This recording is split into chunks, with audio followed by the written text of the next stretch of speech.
So when the exponent is a fraction like this, the top number you should view as a typical exponent. So you're going to square 1024, and the bottom number is a root. So then you're going to take the fifth root of the answer. I just typed in scientific calculator, and I found this on the web. You can also use a calculator, a handheld one, probably just as easy, or if not easier. So 1024, like I said, the top number means you're going to square it, so we're going to square that, and then from our answer we're going to take the fifth root of that, so 1 over 5. So our answer comes out to 16. You can also get the answer doing it in the reverse order. So the bottom number was a 5. You can start by taking the fifth root, and it's 4. If you multiply 4 by itself 5 times, you'll end up with 1024. 4 times 4 times 4 times 4 times 4.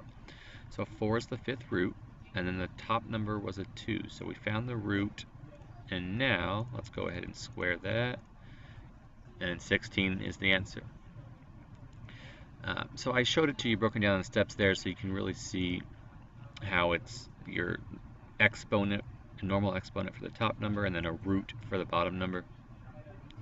You can also think of it, if you want to write it out, what we're doing is 1024, squaring it and taking the fifth root.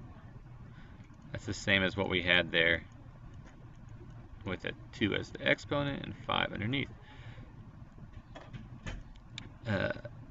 One last thing I do want to show, your calculator may be programmed well where you can just type it all in at once. So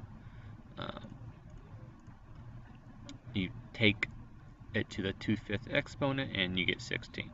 So it did all the work in one step. But that's why 16's come out as the answer. And for number 12 here, we have a negative exponent. So 16 to the negative 3/4. Remember, the first thing you want to do with a negative exponent is flip it around and put it on the bottom.